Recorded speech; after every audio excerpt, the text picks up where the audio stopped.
ning kinabuhi kung sa gugma mo higawan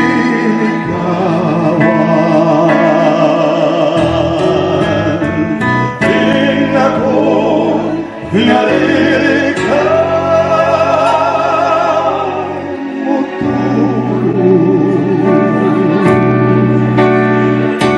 sa mga pagdamay kong naangkon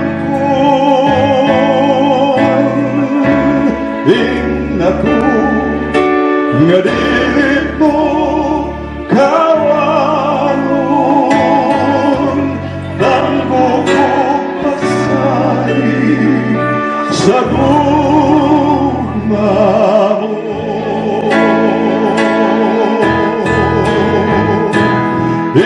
ako nga dilikan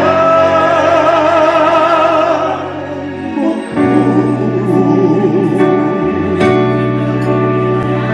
sa mga pagtamay kong naangkon din ako nga dilit mo kawagon ang bukong pagsali sa gugma mo.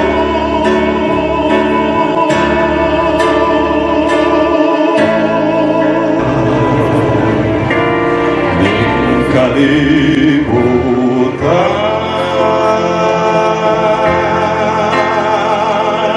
ngayon gitiyaw-tiyawan ang gugma ko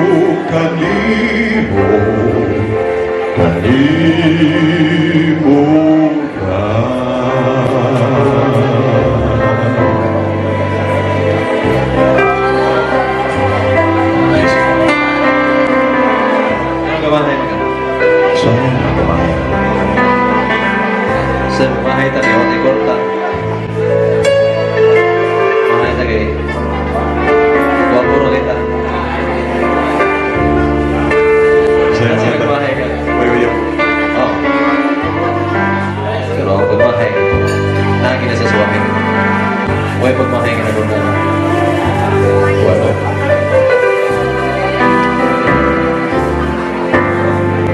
Usahay magamahay ako kalong nabuhi ka di kalibutan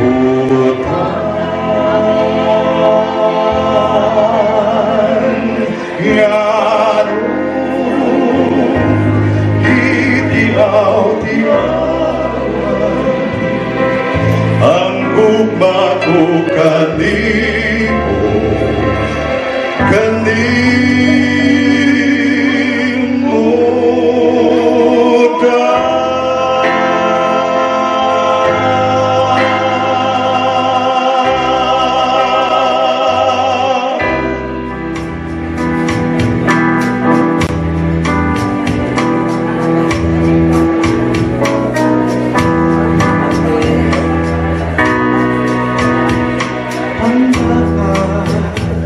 Lipaya sa parik ako, tulungan mo tubugin, laugin, matuog kayo ang pagigugma ko. kamusta matapos ang gugma sa dukhan mo Pinagka ay pagmahal, samtang ako ay kinabuhi ka. Tumanda ngayon ang akong mga saan. kasakit mo kalipay, yayong ang buhay. Tumanta gayon ang atong mga saan, kasakit o kalipay, yayong ang tanduhan. On the keyboard, Mr. Tony Cantor.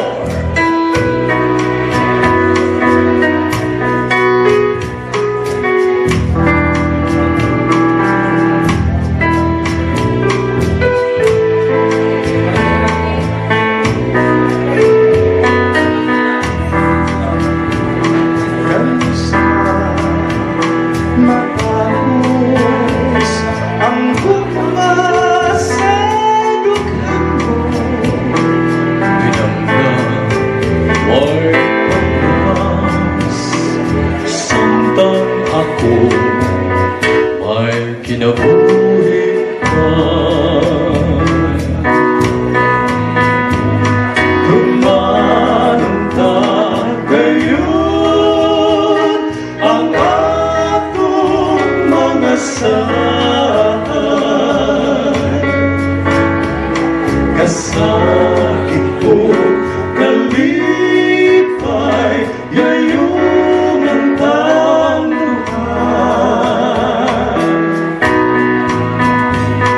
Tumanunta gayon ang atong mga saan,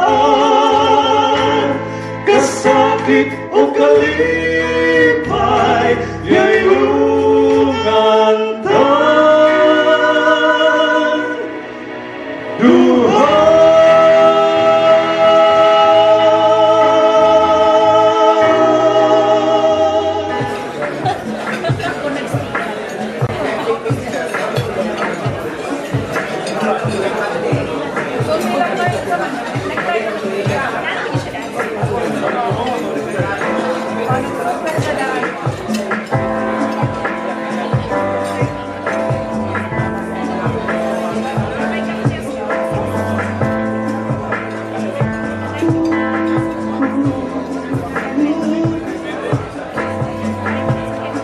I used to think love was just a fairy tale,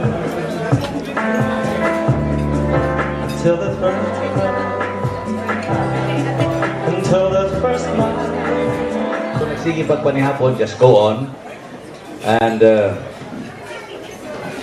we shall now open the second part of our program. Know that we have also guests from outside Cebu. We have guests from Manila.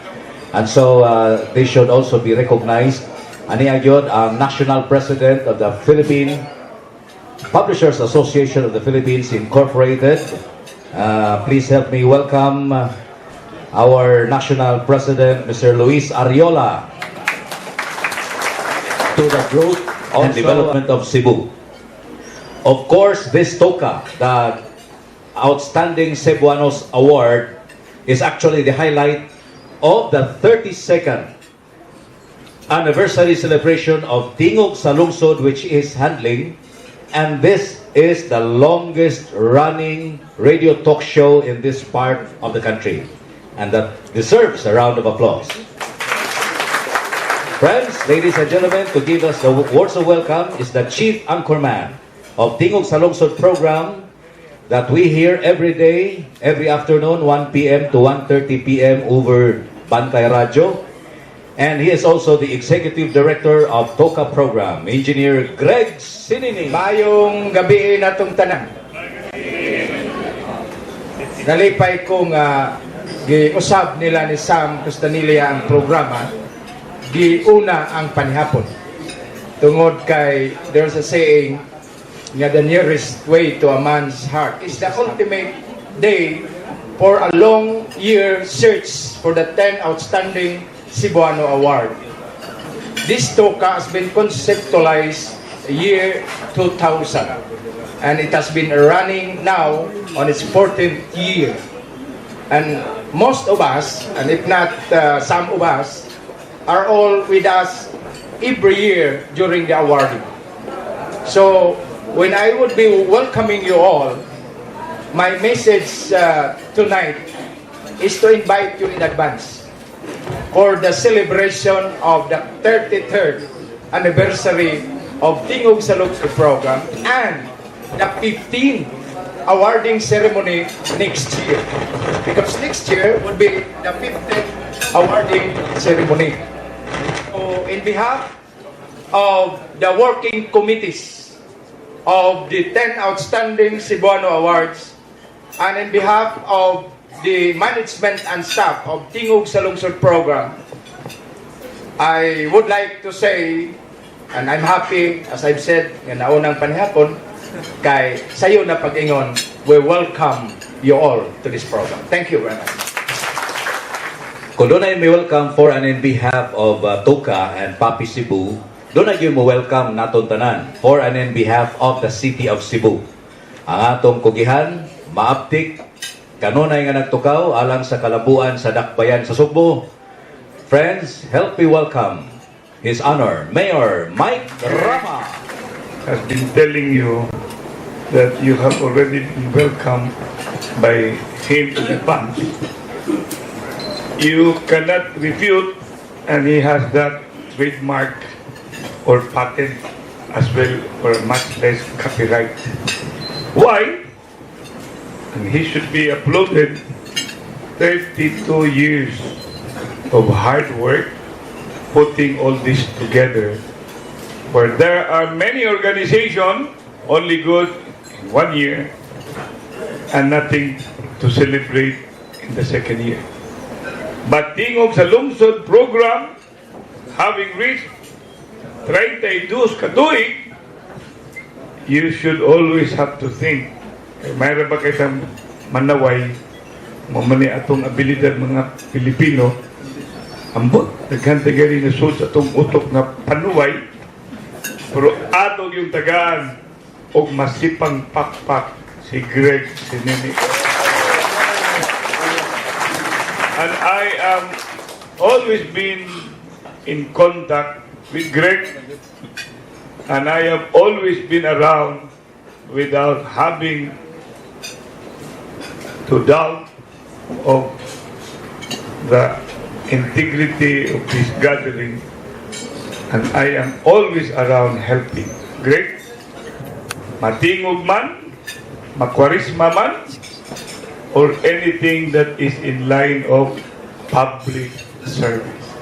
That's why, Greg, you have welcome and you should be applauded once again. Sam Costanilla. In Sinulog, there will be no Sinulog opening. Years ago, and even today, I just received a text from Ricky Ballesteros that Sinulog has been among the 22 festivals known in the entire world, and only Sinulog has been included as an ASEAN festival among the 22 festivals in the whole world. That's why some, whether you like it or not, so kung makagsadili, apil yung gaana, kay karaan ka na sa Sinulog, pak ni Sam. Kay filmi na siyang mag-MC. Friends, to my good friend, Iking, and the rest of the prestigious and distinguished family of Cebu, the Benedictos, and all of these gentlemen, primos, that means they are inter-pares, but all of them are inter-pares, that means equal, because napo man sila kabuok, and they have to be standing out, so that they will be considered as outstanding. Sabot, they have to be out, tindo nga sila. And they are the so-called Outstanding Cebuano Awards, or awardee, pakpak in an omnibus presentation right at this evening. So many are distinguished before my sight, like the friend of the family. When I was small and Christmas trees were tall, I've already known Monsignor Dakay. If you have not known Monsignor Dakay, then you are not from Cebu. A big hand to Monsignor Achilles Dakay. Perdingimiga ng nana, Achilles. Ayaw gimog tinunto, anak. That will bring you to the Achilles heel. Ladies and gentlemen in media, akong igagaw ay dapit-daping Marlon Lopez, presidente sa Only Normal University. Usara may Normal University? Cebu Normal University. Pakpak ni Marlon. Kamu nga naariya ito si Padre Rafi. Mga kaigsunan nga kapitan niyadto karon higala o higala lang gihapon bisag tuwa sa adpan. Sa uban nga mga kaila niyadto pa karaan Jaworski o mga magsusulat sama sa akong lolo nga si Don Vicente Rama nga mausad ang nagsulat og newspaper. Naigo lang sa panahon, sa hapon, o natumba, o kabalik, because dili man taon akong lolo magtinunto sa gobyerno. So wala lang siya, wala nahimo 20 years in publication. The columnist, the mayor, the councilor, congressman, the senator, the father of Cebu City Charter, Don Vicente Rama, among all of you in media, mga kaigsunan, ladies and gentlemen, good evening. May gabi kaniyong tanan. Coming back like home sweet home and bringing what I have been reading in the newspaper, having landed in our shore in the city of Cebu, doing job outside the country, begging as a professional in order that the hospital of the poor will be back. And when I arrived, I read in the newspaper to this mayor of yours to dispose South Reclamation Properties, SRP, masukura ba ng uban? Kaya ng SRP, mahimo man ng R o Rama, South Rama Properties. Like remembering the President Benigno Aquino or Simeon III, when he insisted that we must have an LRT and the MRT, and I insisted, Mr. President, please do not insist on LRT, MRT. What we need first is widening of the road. We don't need a flyover, Mr. President, because we overfly. And we end up to be a third-tall city with so many flyovers that will overfly and will only be there on the other side.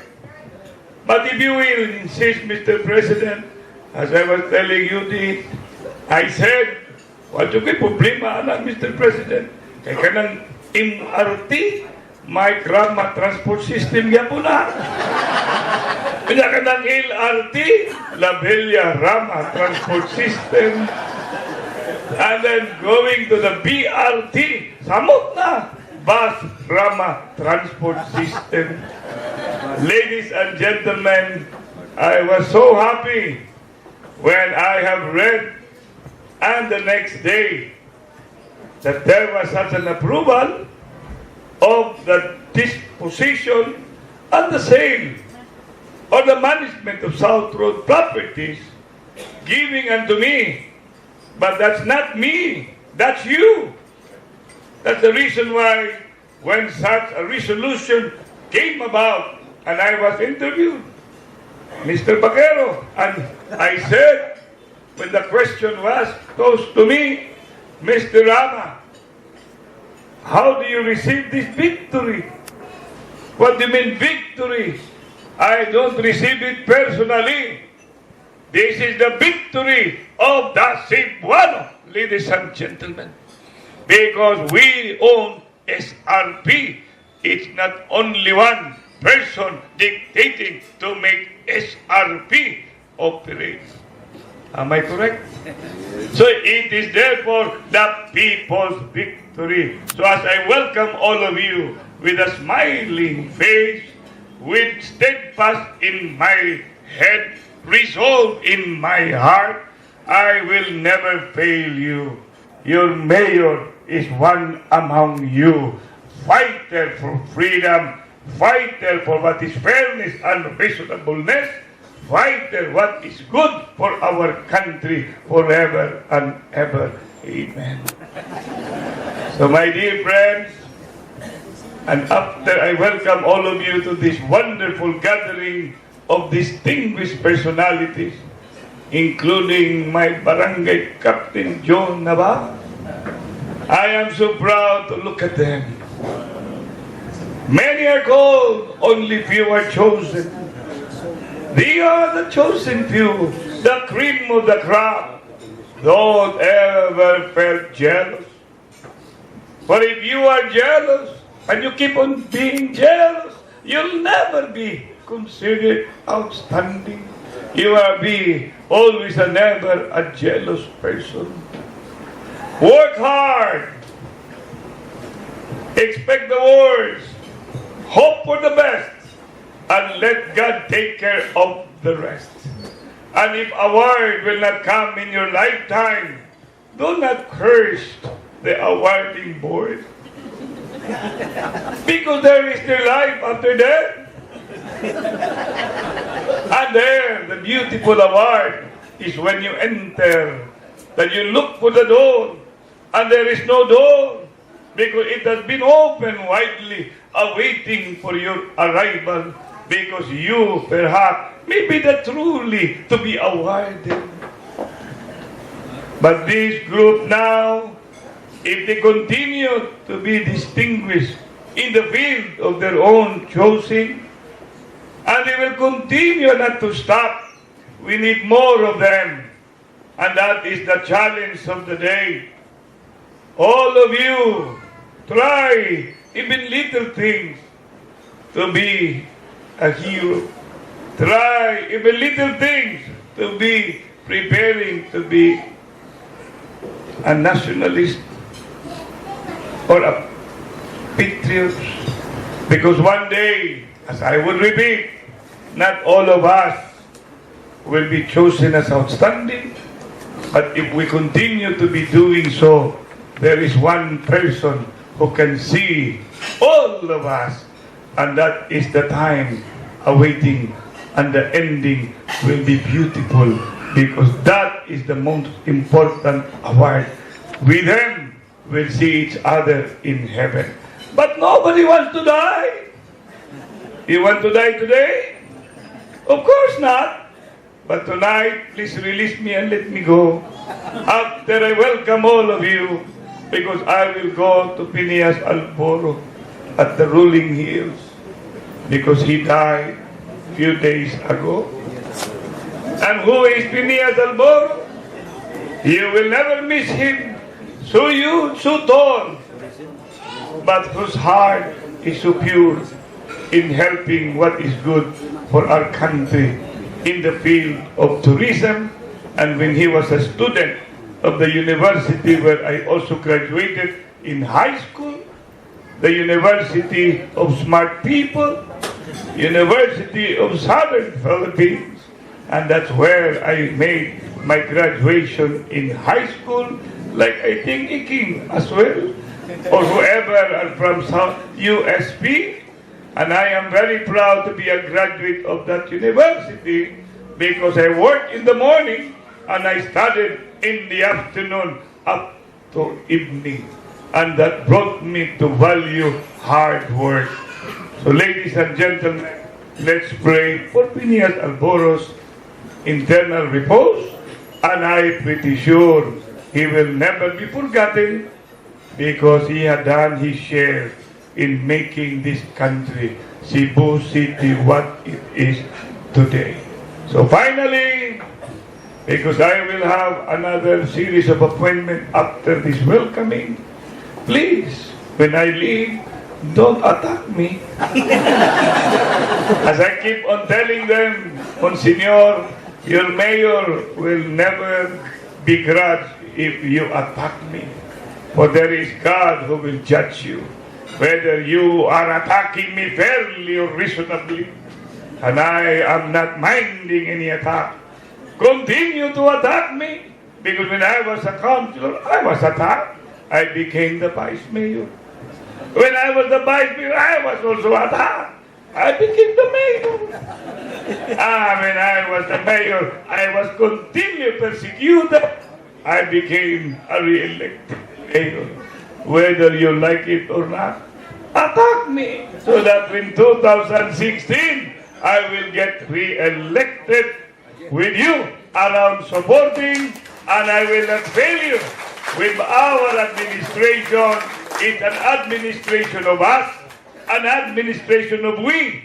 And we believe with the statement of a famous American leader. As he said, coming together is the beginning. Keeping together is progress. Working together is success. For together, with Tingog sa Lungsod program, and all of you here, multi-sectorally represented, we can make the best thing happen in Cebu City. Daghang salamat. Welcome all of you. Thank you, and God bless the Philippines. God bless Cebu. Bow. Di mo ko bulak to ni sa amin kapagkantahon ko. Inyadera mo ko din. Sira mo. Bukan. Bukan mo sa amin. Inyadera mo din. Ito may microphone. Mana itong diskurso. Aron makabawi ko, iniglakaw na ko. What will be left is the memory of a song that will conquer your hearts and get through your head, reverberates in your memory and in your dream. It will be there lingering as a beautiful insight that I came, I saw, and I sang you a song, and I did not conquer you. You were conquered by the way you look tonight. Maestro Sam Costanilla.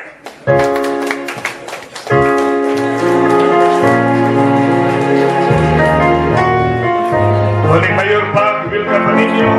Pero sige na lang, mau magiling daog-daogon.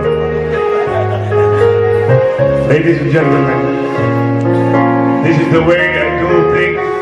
I work hard and entertain in the evening, and work in the morning, entertain in the evening. And this is the song. Someday, when I'm awfully low, when the world is cold, I would feel the glow, just thinking of you, just the way you look tonight. Oh, you're so lovely, with your smile so warm, and your cheeks so soft. There is nothing for me but to love you, just the way you look tonight.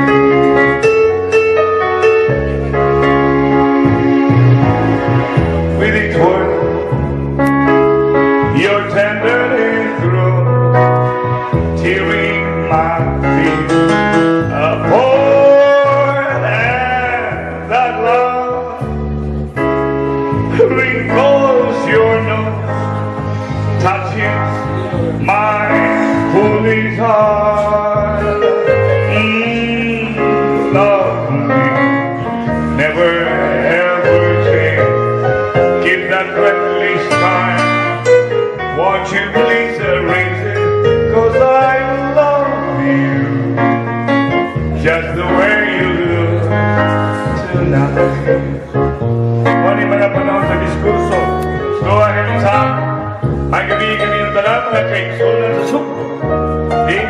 nagatipon dinhi inyong duga ng inyong huna-huna putli sa pagserbisyo, pagtabang sa atong minahal ngadak bayan sa Cebu dinhi sa tingog sa lungsod programa kay kayo sa anibersaryo celebration. Ang round of applause to ka-awarding with the world.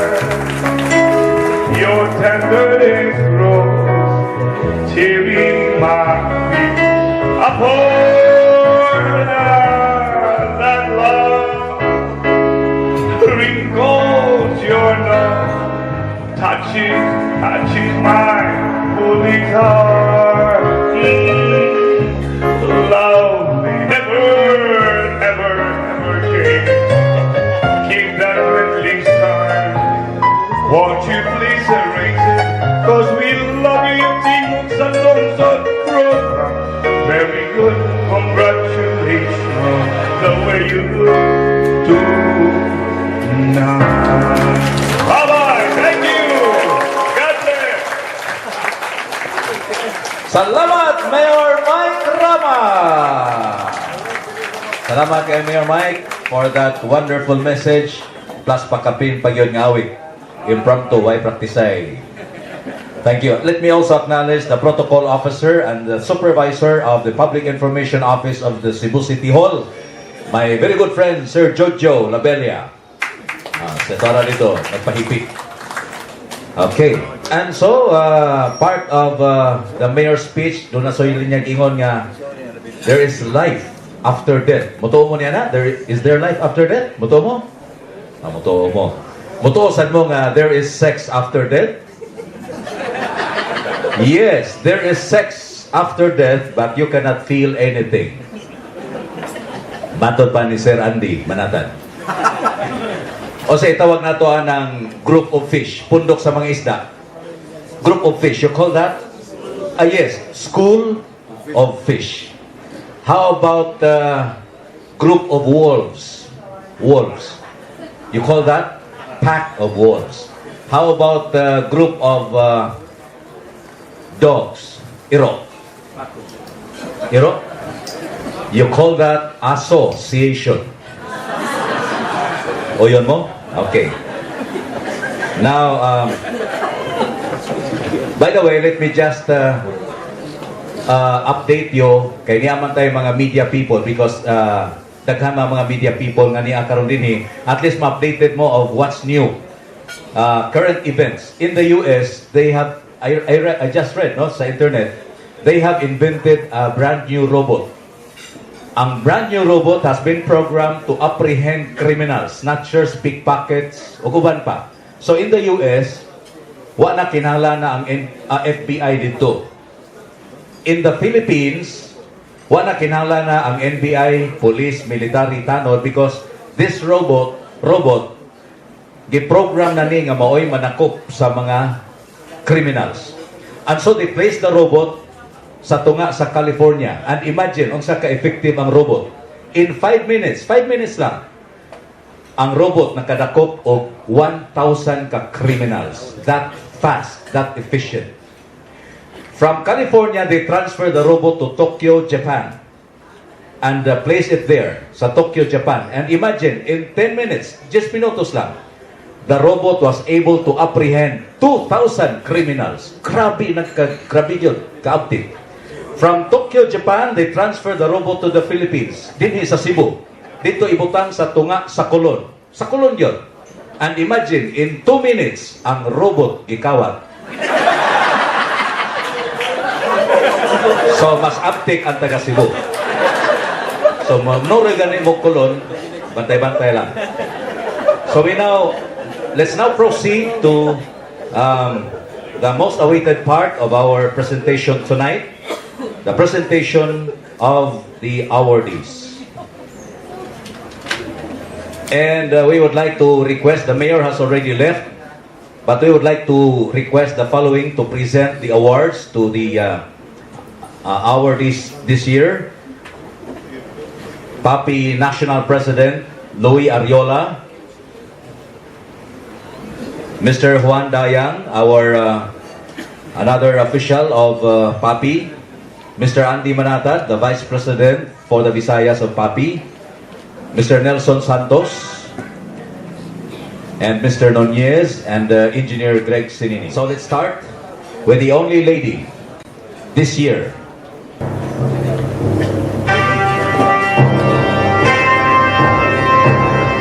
And after this, we also request the family members to join. And of course, we also invite Monsignor Dakay to join them here. Friends, ladies and gentlemen, once again, the awardee in the field of architecture this year of TOCAS Award, Architect Maria Sara Abadia.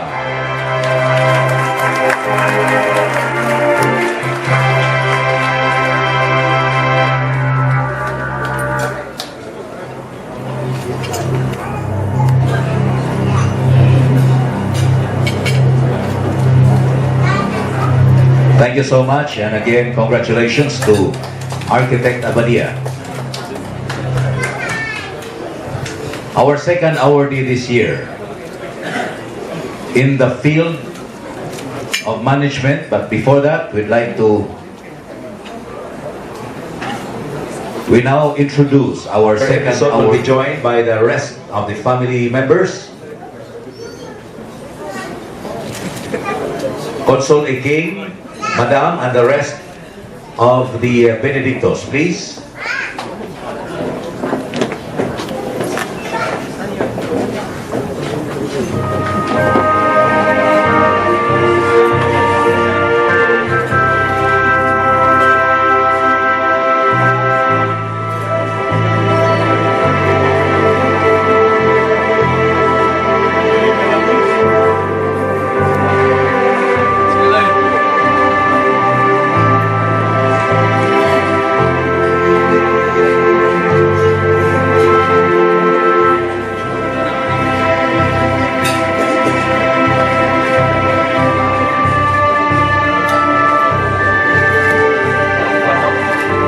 Congratulations once again to Mr. Enrison Benedicto in the field of management.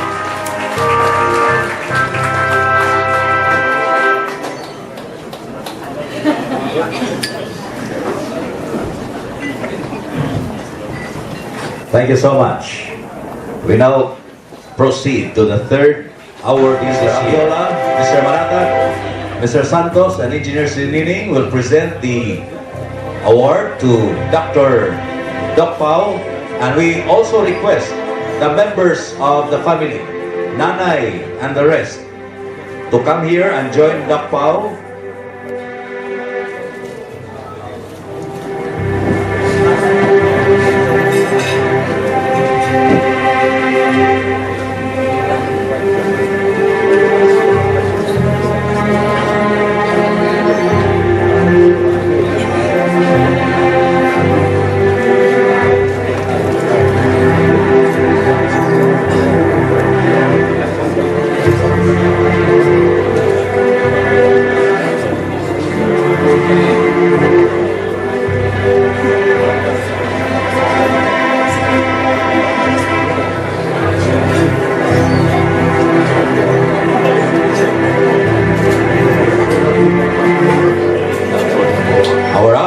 In the field of education this year, Dr. Paulos Doc Pao Cañete.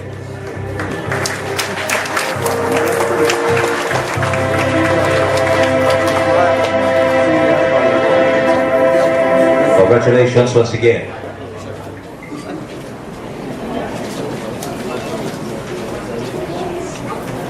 Our fourth honoree or awardee this year in the field of government service is Casimiro Madarang or Junior Junjun.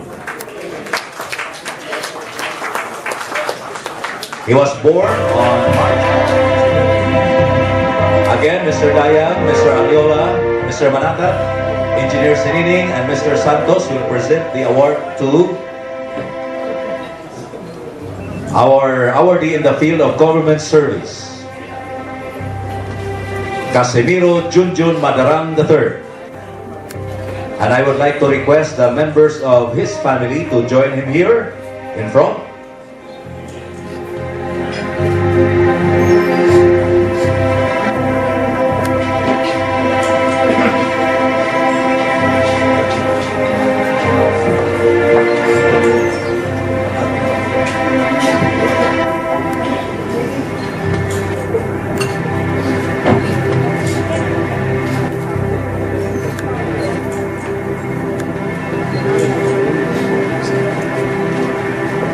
Okay, thank you and congratulations once again.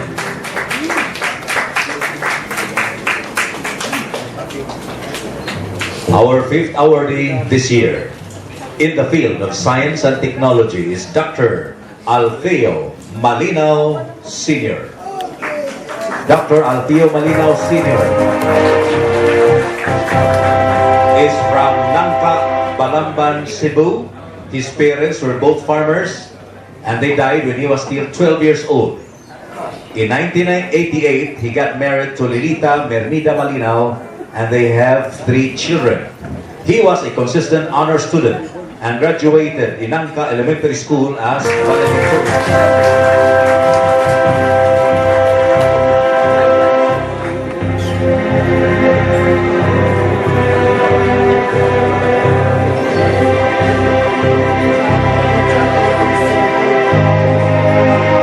We would like to request the members of Dr. Al's family to join him here. The wife and the children.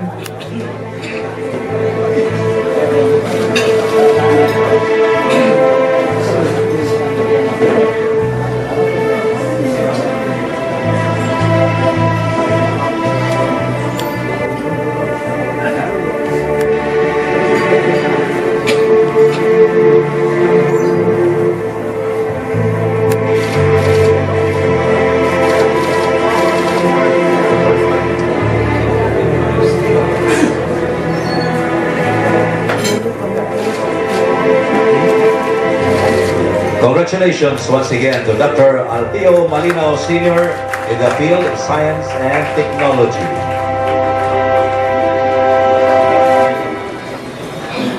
Our next awardee in the field of public service, Mr. Ariola, Mr. Dayan, Mr. Manangkat, Mr. Santos, and Engineer Sinining will present the award to him. And members of the Barangay Captain's family are also requested to join him here in front.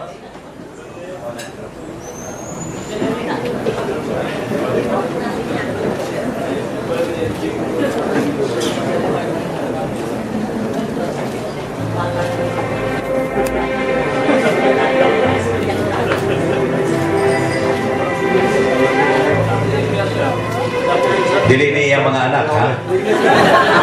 Definitely, pagkakita nila ni Eli Bakiro, yung anak niya, dili. Incidentally, yung mga adopted. As a kapyo din, mga adopted din sila. Without. Congratulations once again to Capitan Joe Navarro in the field of public service.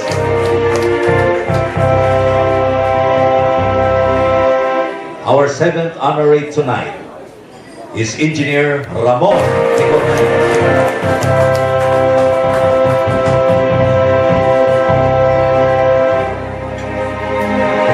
And we request once again Mr. Ariola, Mr. Dayan, Mr. Managat, Engineer Sinining, and Mr. Santos to present the award to him, as we also ask Madam March and the PSME family to join him here in front. Madam March, okay, and PSME family.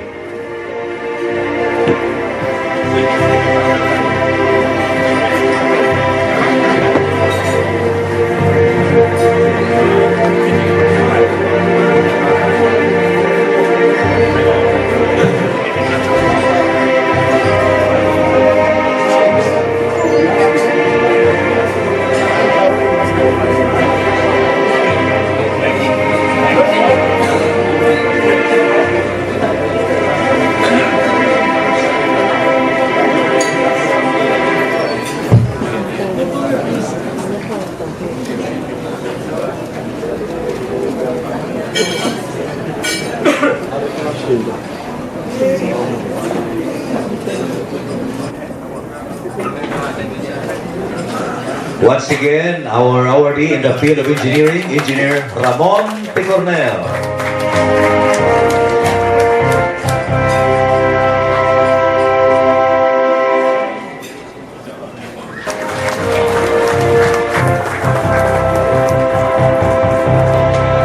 Again, Mr. Ariola, Mr. Dayan, Manatan, Engineer Sinining, and Mr. Santos will present the award to Attorney Riveral.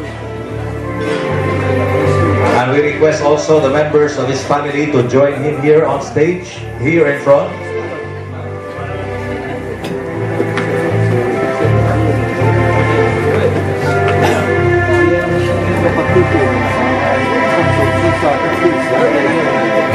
The Riverals, please. Okay.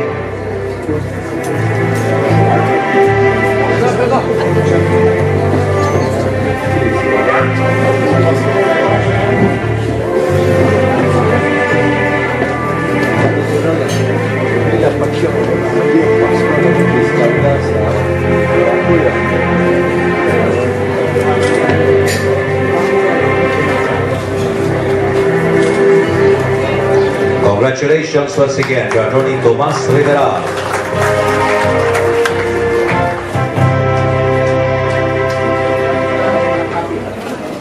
Our second to the last awardee in the field of arts and humanities is Father Agustin Soliano Jr.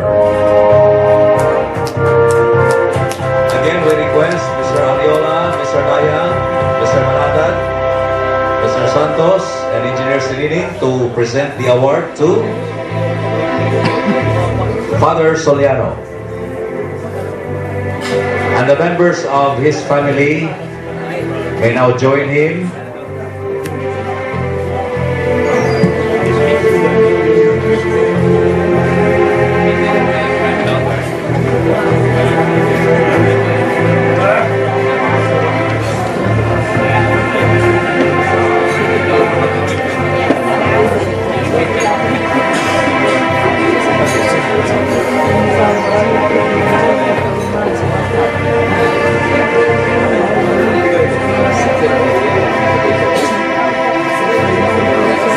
Okay, congratulations once again to Father Soliano, our awardee in the field of arts and humanities.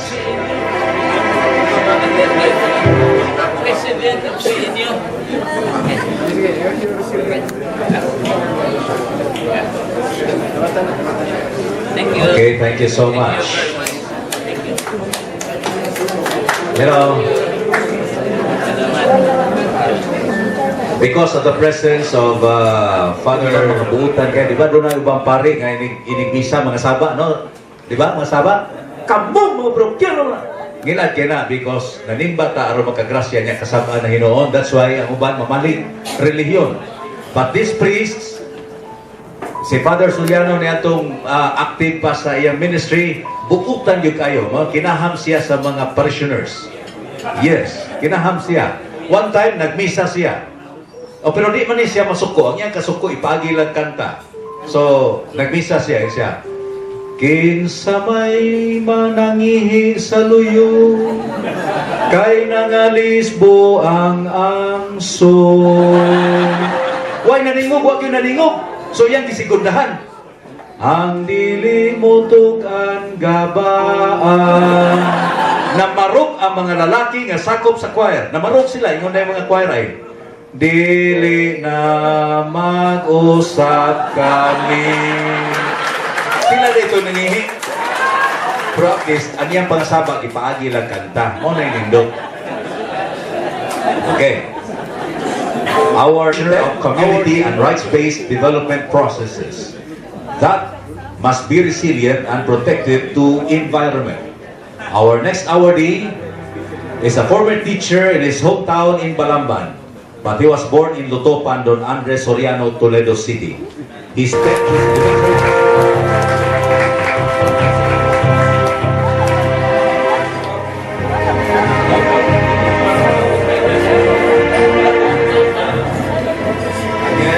Again, Mr. Ariola, Mr. Dayan, Mr. Manatan, Engineer Sinining, and Mr. Santos will now present his award. And the members of Balt's family may now join him here in front.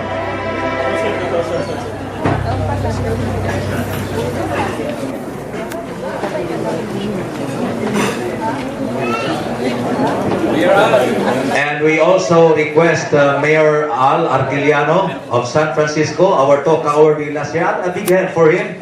Mayor Al, recognized by the United Nations.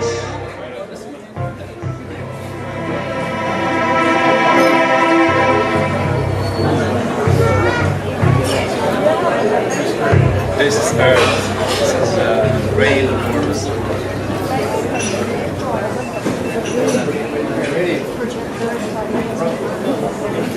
Once again, we congratulate Baltazar Balz Tribunalo Jr., awardee in the field of environment, disaster risk reduction management. Thank you. Okay.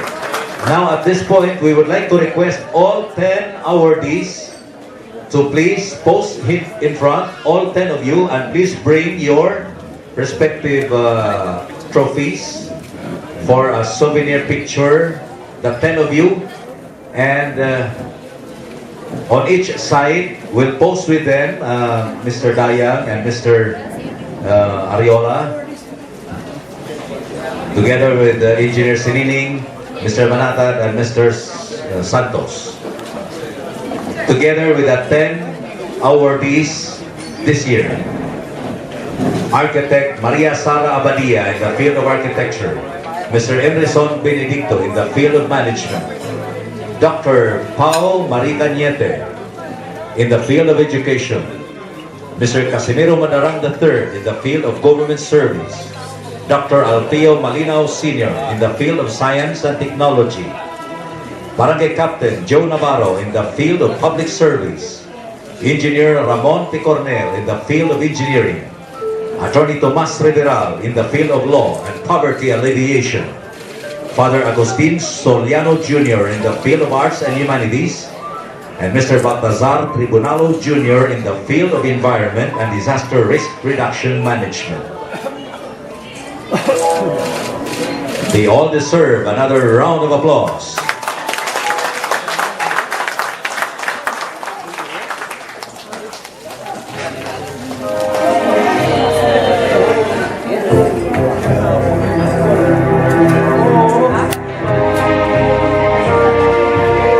Thank you. Daghang salamat.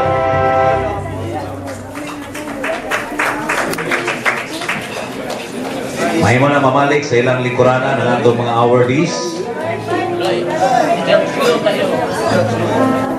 Before we proceed to the next portion, mugbo rin na ano yung mga messages nila, ipahibaw na sila nga mugbo lang, tag 1 hour lang kapin. Dili lang kayo tas-on. But you know, thank you, Sam. And matik ko ni Mr. Sam Costanilla, mura di na ko gusto mo speak.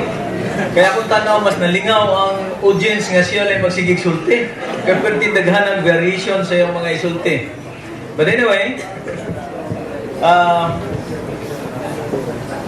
to the organizers of the TOCA, no? The Executive Director, Engineer Sinining, of course, Mr. Andy Manatad, and Mr. Sam Costanilla, Attorney George Bragat, and others. I cannot find any pleasant justification to my conscience if I will fail to congratulate you for the job well done. Because your effort in having this kind of program encourages other Cebuanos to excel in their field, in their respective fields, because of the recognition that you are giving annually. To my fellow TOCA awardees, Architect Maria Sara G. Abadia in the field of architecture, Mr. Enrison T. Benedicto in the field of management. We were together in 2009 in Israel for the trade mission. And Dr. Paulus Mariel Cañete in the field of education. And another good friend of mine, Mr. Casimiro P. Madarang III. I call him June. He's an awardee in the field of government service. He deserves really because he's a very good government servant. And of course, Dr. Alfio K. Malinaw Sr. in the field of science and technology. He has so many inventions, even way back when he was still in high school. And of course, my kumpare, but we cannot remember anymore. Ano nagkakumpare mi? Captain Jose F. Navarro in the field of public service. And of course, basig nagpugos ko no sa sawa. Of course, in the field of engineering, a very handsome mestizo. And of course, with so much achievement in life, Engineer Ramon A. P. Cornell in the field of engineering. And of course, I have read him in the papers. And he is a reverend father who they said turned to be a real father. So a very good line, no? Father Agustin L. Soliano in the field of arts and humanities. And of course, last but not the least, an advocate for environment and disaster risk reduction, Mr. Baltasar S. Tribunalo Jr.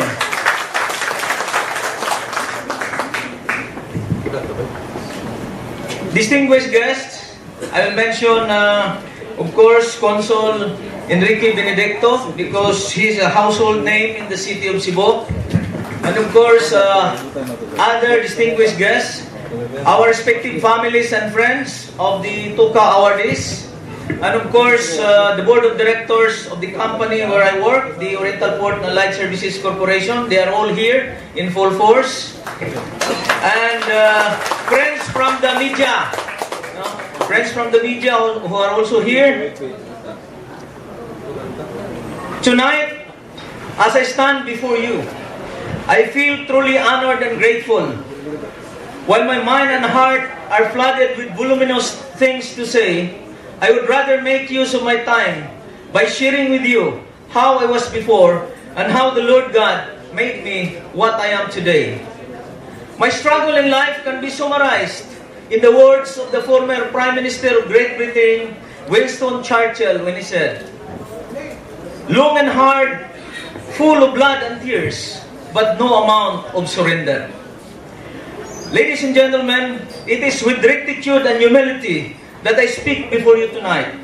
When I was notified that I have been chosen as an awardee of the Outstanding Cebuano Award in the field of law and poverty alleviation, I am overjoyed. It is really overwhelming, yet so humbling because of the achievements of my fellow awardees. I am in fact thrilled to impart my bittersweet lessons in life. My acceptance of the award conferred on me tonight is one way of showing my gratitude. More so, I want to embolden today's struggling young ones to pursue their dreams in life. Therefore, this award is not just a matter of recognition, but it is a clarion call to make a difference in our community. Briefly, allow me to share with you that I am a true-blooded Cebuano, born and hailed from Bugu, Cebu, with both parents also coming from that place. I was raised by a sugar farm worker parents. With 6 siblings, my parents could not provide us with the basic needs of food, clothing, and shelter. How much more with education? At a tender age of 10, I was already exposed to hard labor. But poverty failed to dampen my spirit. Instead, poverty drove me to rise above the challenges. I was strongly motivated to become successful in order to help my family who was in the quagmire of hardships. Back then, in the early 70s, I knew that education is the way or the key to get out from the abyss of poverty. I was embarking on such a back-breaking journey. Back then, I knew very little about what will become of my life and my future. Everything was bleak, and what I was sure of were the painstaking uncertainties that lie ahead. Looking back, I remember my struggles, painful memories, and joyful triumphs. While less in material blessings and with only determination as my shepherd, I struggled and propelled to chase an education which at that time was so elusive and virtually impossible to think of. But then, I graduated valedictorian in my elementary education and salutatorian in my secondary education, all in Bugo. And by God's loving grace, in 1985, I graduated magna cum laude in accountancy and was chosen as one of the 10 most outstanding graduates of the University of San Carlos in that same year. Later, in 1989, I was also chosen as outstanding University of San Carlos alumnus for the year 2009 by the UEC Alumni Association. And as far as my knowledge is concerned, I am the first in my batch. Inspired by the fact that I finished accountancy amidst poverty, I dared to dream bigger. While already married and with children and was the only breadwinner in the family, I pursued Bachelor of Laws in 1990 at the University of San Jose Recoletos and finished law in 4 years. Through self-review, I took the bar in that same year. I graduated and passed the same with a distinct score of 97% in commercial law. In the earlier part of my professional career as a certified public accountant, I was able to once work with the following companies: Sisip Gores Vilayo and Company as auditor, Bugo Medellin Milling Company as internal auditor, Joaquin Cunanan Price Waterhouse and Company as management consultant to, and Transasia Shipping Lines as vice president for commercial operations. Presently, I am holding different corporate positions in Opascor and in its subsidiaries. I'm also involved in civic activities. As a matter of fact, I am past president of the Rotary Club of Cebu South and a director of the My Refuge House Foundation, which has a house in Naga. This is dedicated for abused women and children. So it is clear that I do not abuse. Rising from the ranks in 2005, I was presented with a distinctive opportunity which became a pivotal point in my professional career. The Opascor Board of Directors elected me as their president and general manager. I accepted the challenge with the goal of raising the bar of quality port services in the Cebu International Port and the quality of life of the port workers. In the early 1990s, I have seen the dock workers moving cargoes with their own hands, strength and sweat. It is now a thing of the past for Opascor. Our operations now is primarily mechanized. And what is Opascor? Opascor is a wholly owned company by and operated by its workers, which means to say that our workers are also the owners of this company.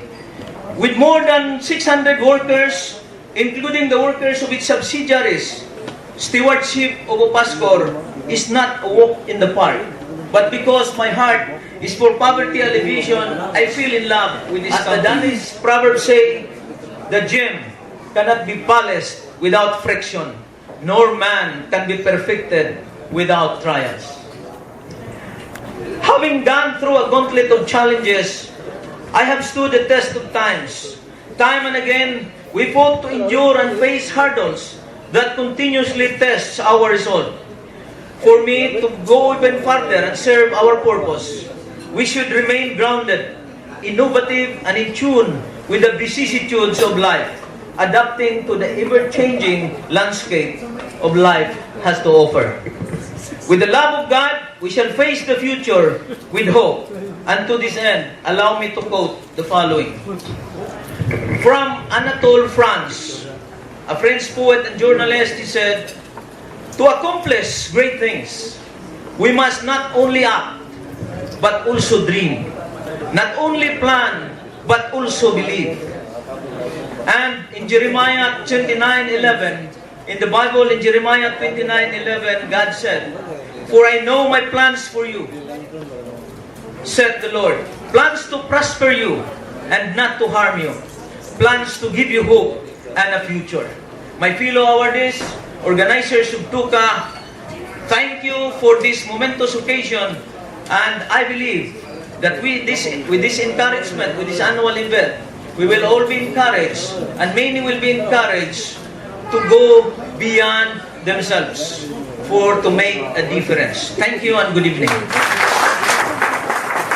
Salamat, Attorney Riveral, for that highly informative sharing with us tonight. By the way, Engineer Sinining here has ordered 8 baskets of balot gikan Paspuente coming na dinig kasi mga balot isang kamot bay palihog isang kamot dia nga mo balot okay, coming na, no? So let's wait for the balot. Bakit to mga og balot mo warning lang ko ninyo, ayaw kay mo patuyang kaong balot kay grabe kay nagkolateral unya kolesterol unya kini na bang balot, according to my research, eating balot can cause blindness. Yes, makabuta. Kay doon ako'y amigo, gibuslotan ng itlog. Human gihigop ang sabaw kay lami. Human iyang gilili kung doon na ba'y piso. Gituhi. So kung mga mo balot, ayaw gilian. Now, we have an inspirational speaker, and I know that he is himself very inspired because of the success of tonight's event, and I had been assigned to introduce him. Our inspirational speaker, friends, ladies and gentlemen, was former president of the Manila Overseas Press Club, former president of the Publishers Association of the Philippines Incorporated, former director and secretary of the National Press Club of the Philippines, former Deputy Secretary General of the Asian Press Organization, a Jerusalem-based international body of journalists. Our inspirational speaker was also former governor of the Philippine National Red Cross and former governor of the National Book Development Board. He also serves as commissioner of UNESCO. At present, he is columnist of Tempo and Balita, daily publications of Manila Bulletin Publishing Company, trustee and secretary of the Catholic Mass Media Awards, the official media organization of the Archdiocese of Manila. He is chairman of the board of PAPI and chairman of Casa Dayang, Boracay. Friends, help me welcome our inspirational speaker, Mr. Juan Dayang. Thank you very much, Sam. I think you have spoken much of me, and I would limit my speech to only 1 hour. Anyway, joke lang. I have never failed to attend invitations extended by the management of TUCA, represented by Engineer Sinining and Andy Manata. Even if I have other obligations that I have to perform today, and even last year it was my wedding anniversary. I have to be here because of Greg's call. And this afternoon or last night, Andy Manata called me when I was on my way to Boracay to attend the board meeting of Boracay Foundation. Anyway, our distinguished guest of honor, the president of the Publishers Association of the Philippines, Mr. Louis Ariola, publisher and editor of Business Times, Asian Business Times, and an internationally known publishers in the Asian region. The awardees who have joined the ranks of award winners of the TOCA Awards, now my colleagues in the fraternity of awardees. My sincere greetings and congratulations to you all. Ladies and gentlemen, these awardees represent the totality of the dreams and aspirations of these people. And their awards are not only for them, but it also carries transcendental values that will have impact among our people. And I believe that this is the time that we have more of this kind of awards, this kind of award-giving body that was proposed and conceptualized by Engineer Siniling and his company can be likened to what you have the Magsaysay Award, the Nobel Prize Award here in Cebu, in this part of this country. Because it is in this kind of exercise and in this kind of award-giving ceremonies where we can spotlight the greatness of these people. Not many of us know the accomplishment of these people until a ceremony is conducted like this.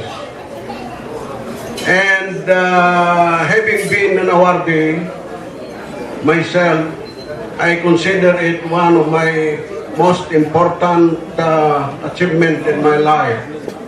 When I was being considered to be qualified to receive an award because of my greatest achievement in life of having married a Cebuana from Karkar, Cebu, the former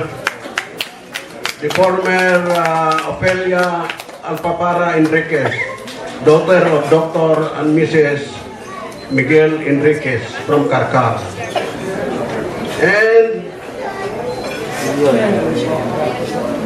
I think this kind of awards will not only serve these awardees' purposes. They have values that can be impacted among our young people, because today we don't have role models. We are not effective in instilling. But I became, and I used to sell the graphic and other newspapers, and then I became the publisher of graphic after some years of struggle. I was given a grantee by the British government to study in London and other media institutions. And I became the president of the most elitist media group in Manila, the Manila Overseas Press Club. I think most of you know the MOPC. And I think until today, I am the only provinciano who came from a small province of Aklan, became president of the Manila Overseas Press Club. I am happy that I have a colleague here in the Red Cross.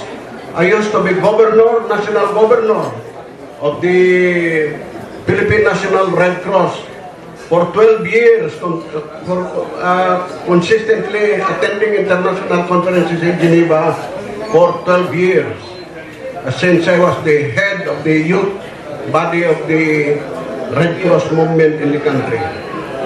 And I think that those things are important in the promotion of humanitarian action and services. And so I believe that with the association of the Publishers Association of the Philippines, with the TOCA management, is a very important sinining is handling.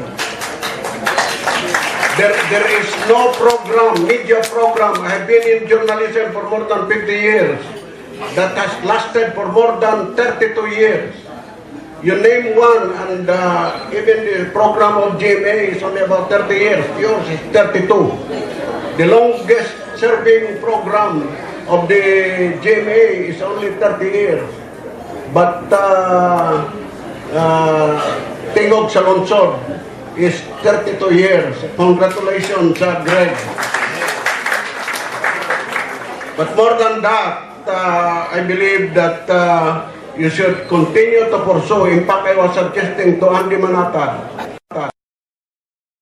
I'm so glad I was invited for the TOCA awarding ceremony last night because I believe it is a very meaningful awarding ceremony. Why? You know, in media, we try to look for the negative side all the time because whatever is negative sells, as they say. Bad news sells. You know, good news never sells. So, but you know, I think it is but our duty also to tell the people, write about people who make good, not only for themselves, but for the locality, for the country, for the economy, and for the society. So that is why when I was invited to be the keynote speaker, I readily accepted because I believe that this is a very noble way of media to really put or to come up with meaningful news, especially good news when it is a mass. There are so many people who have done good for others, but they have never been heralded. And the TOCA Awards is a clear example of how media can play its role in bringing the good news and the bad news. And we can sell that. We can sell that. And at the same time, I'm very glad that I was invited also because this will give us the opportunity to prepare for the 19th National Press Congress, which will be held in Cebu, hosted by the PAPI chapter in Cebu on February 19 and 20 of 2015, where our team will be forward ASEAN. Because, as you know, 2015 is the economic integration of the ASEAN region. And we should be aware of what is in store for us.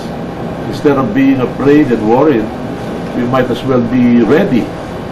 We must be ready and be able to compete out there. Because I believe we Filipinos have a better advantage over our other ASEAN neighbors. So this is a good opportunity for us to discuss about the 19th National Press Congress. So I would like to congratulate PAPI Cebu and the radio program of Mr. Greg Sinineng Tungog sa Lungsod for its 32nd anniversary in coming out with the TOCA Awards, 14th TOCA Awards. I hope this will go on and on because there's a lot of people who deserves to be given awards, but they are just there. Media doesn't mind at all, but I guess this is the time during the TOCA awarding that media eyes are open for people, for stories of these people who benefited not themselves but the other people as well.